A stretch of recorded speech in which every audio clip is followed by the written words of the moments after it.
Welcome to the second half of our second class. In the first half of this class, we discussed nouns and how by adding a prefix, a letter in front, or a suffix, a letter in back, we change the meaning of the noun, the translation. In this class, we're going to learn about verbs. Verbs are very different in that the prefixes and suffixes don't just add to the meaning of the word. They change how we would translate it. They change the conjugation, whether the verb is past, present, and future. And we can also add on subject pronouns as well as object pronouns, as well as possessive pronouns using one or two letters. This sounds a lot more confusing than it is. You'll understand it very quickly. We're going to start with learning the basic roots of the Hebrew language, which are called shorashim. For those of you who are registered for the class, please take out the PDF file, which was printed from the website. It is the second page of the handout for class 2. It's important to fill it out together as we go along. So, verbs in the Hebrew language all have the same basic structure. They contain shorashim, which means roots. Each root has 3 letters. Here are an example of the roots that the shorashim that we're going to be studying in the next unit. There is bo, which means to come. We say Baruch haba, blessed is the one who comes. The word bo comes up very frequently.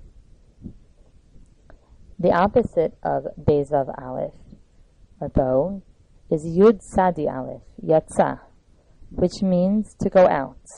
We talk about Yetzias Mitzrayim, the leaving from Egypt. The next verb for which I don't have a picture is Haya. We talk about God as Haya, Hoveh, V'yeh. He was, is, and always will be. Haya is the was, is, and will be, the verb that indicates time. The next shoresh that we're going to be looking at, and this one I'm very proud of because it was designed by my son. I asked him how he would incorporate the letters Yud Shin Vez, which means to sit, into a picture, and this was his design before he took my class in 3rd grade. As an 8-year-old, this was his design. Yud Shin Vez means to sit, lashevet, to sit. And halach is to go. We say lech lecha. Means go for yourself. Halach is to go. As we're going on, you should be filling out your sheet. We have nasan is to give. It's not in this unit, so I just have the picture there because it's the opposite. The opposite of that is lakach, which means to take. Finally, we have the next 3 are words that are related to each other. We have yeled, or yalda, come from the root yud lamed dalid, which means to bear. A mother is a yoledes. A new mother is called a yoledes. She's just given birth. And a father bears a son. He fathers a son, and we use the same shoresh yud lamed dalid. The next 2 verbs are related to each other. There's ches yud hey, which means to be alive. We say l'chayim, to life, or we call a child who's rather rambunctious a vildachaya, a wild animal, a wild life. Memvav taf is the exact opposite. It means death. So there's chayim and maves, the 2 opposite words that we're going to find in this parak. So all these 3 verbs are on this page because they're all related to each other. We call the resurrection of the dead, the life of the dead, tchias hamesim, making the dead come alive. So we've just discussed the roots that we're going to be using, and your sheet should be filled out at this point. If it hasn't, pause the video, go back, and please fill out the sheets. We're now going to be looking at how do these verbs function in our psukim. So here is an important rule that without this rule we might not be able to understand what's happening in the pasuk, and why don't we recognize the sharashim when in the psukim? What makes the sharashim in the psukim look different than the sharashim that I've just discussed? And the answer is that in Hebrew there's an emphasis on conserving ink, conserving space.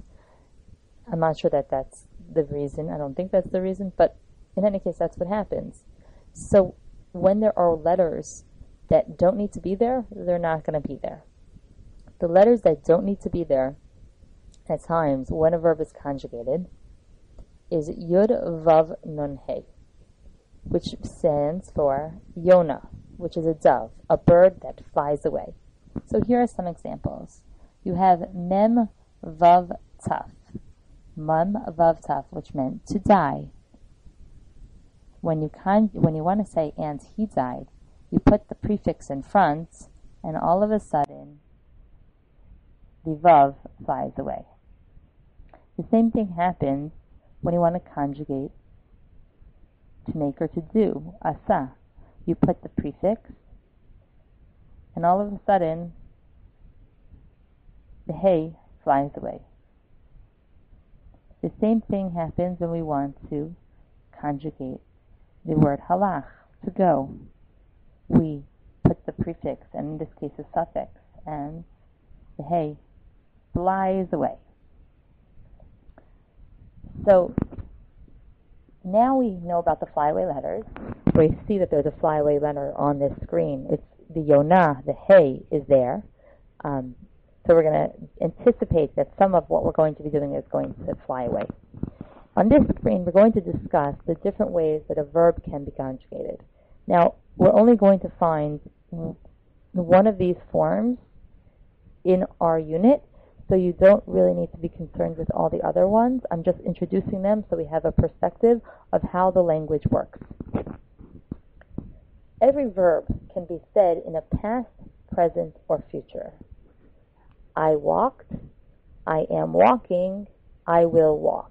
Past, present, and future. She walked, she is walking, she will walk.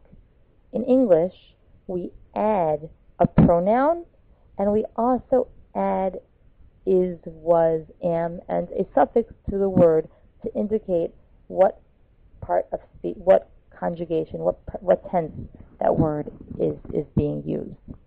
In Hebrew, it's similar. We also add to the root of the word, just like I walked, we add ed. That means it's I did something in the past.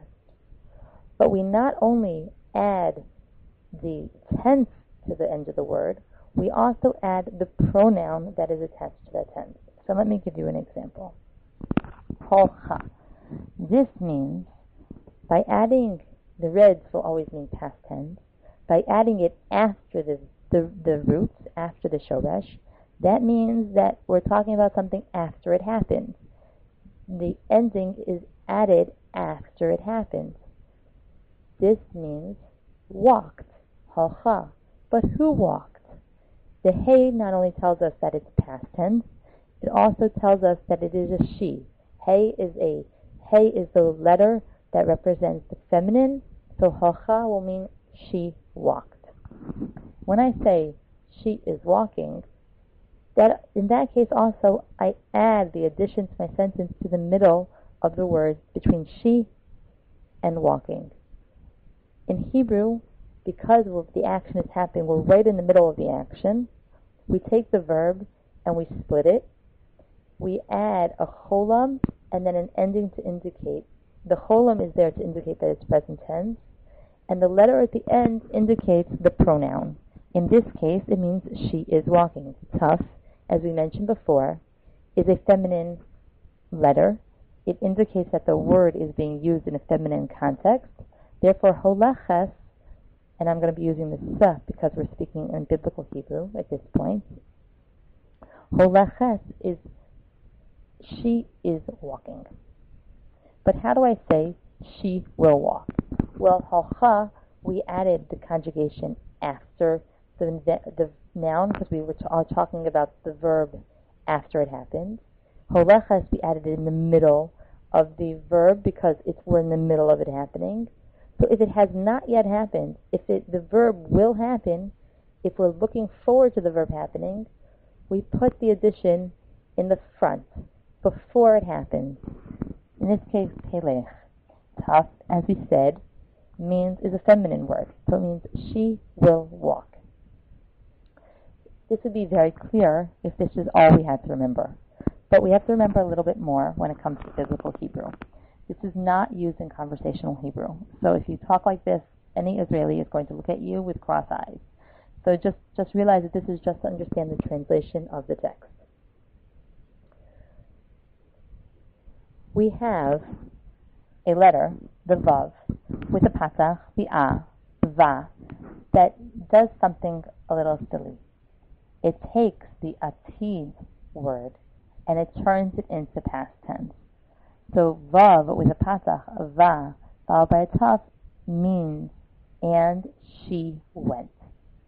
So instead of trying to figure out that this was a future tense and the Vav turned it into past tense, I'm just going to present this as Vav with a taf means and she did something in the past. This is going to be the form that is most often used in biblical text. It means that the action has immediately happened, has most recently happened. We are talking about an action in the course of a story, in the course of a narrative. When we will find the other use, which is how it is used in biblical Hebrew, in modern Hebrew, halcha is used in modern Hebrew, it's going to have a different meaning in the biblical text. So we want to do the same thing. We're going to have the same situation with our future words. We're going to add a letter, and by adding that letter in front, we're going to change the whole meaning. And that letter is also a vav. It's a vav with a shva, a vi. If we put a vi, vav with the I, in front of an avar word, it turns it into future. So vihalcha means and she will go. Now this may be very confusing, but we're going to see it in context, and we're probably going to only focus on one or two of these verb forms. And so we're really going to learn it gradually. So I wanted to present them to you so you understand what are the issues that we're going to be grappling with. So let's continue. We now want to look at the verb forms that we're going to encounter in the next few psukim that we're going to learn together when we get there. So the most common is putting a vav with patach in front. The next letter after the vav with a patach, the va, is going to tell us the pronoun. So vav yud means and he. Vav taf means and she. Vav yud with an u at the end, with a vav at the end, means and they. So here are some verbs that we've encountered so far. Let's try to figure out, what does vayamas mean? Vayamas.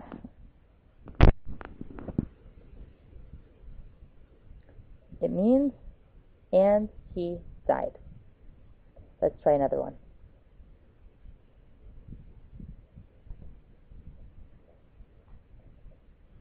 Va-tihi.